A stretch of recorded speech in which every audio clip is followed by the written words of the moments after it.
Josiane Mess, bienvenue dans le Divan Musical. Vous êtes notre 25e invitée. L'objectif de cette chronique, c'est vous découvrir autrement à travers deux morceaux de musique, deux chansons que vous avez choisies pour nous parler de vous. On commence par votre premier choix, c'est Outlaw Pete de Bruce Springsteen. On écoute, on regarde, on en parle après.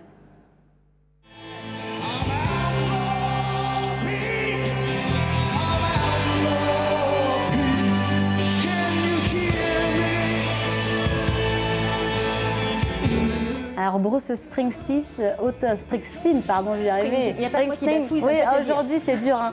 Auteur, compositeur, grand chanteur américain, Streets of Philadelphia, Born in the USA. Et ce morceau qui sort sur son 16e album studio en 2009, pourquoi ce choix, pourquoi cette chanson?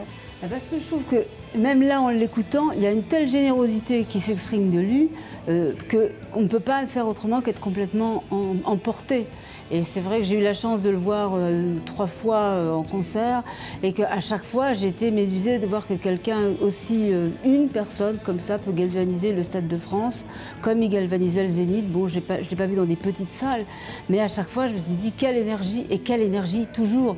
Il a quand même 64 ans et il n'arrête pas. Et on sent que l'année dernière au Zénith, par exemple, il était là avant, et 1h30 avant, certains essaient les potards, et là, il était là déjà en train de chanter, comme si irrésistiblement il fallait qu'il vienne et qu'il donne. Et puis quand c'est terminé, on sent qu'il ne peut pas, tous les musiciens sont morts, et bien il revient pour une dernière, il n'a plus de voix, il est cassé, il est complètement défait, mais il chante encore.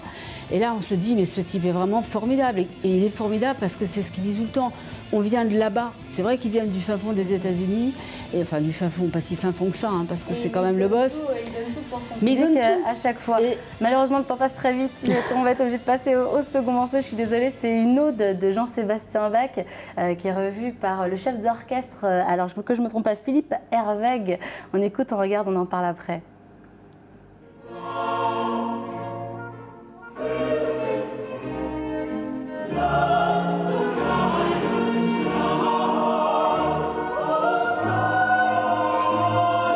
Jean-Sébastien Bach, grand compositeur allemand de l'époque baroque. Ici, c'est une ode funèbre pour la princesse Christiane décédée en 1727. Pourquoi vous avez choisi cette version? Un peu comme Rose, c'est-à-dire que quelque part, je trouve que cette musique-là, en tout cas, est particulièrement physique. C'est une ode funèbre, donc effectivement pour accompagner le départ de quelqu'un qui était très aimé.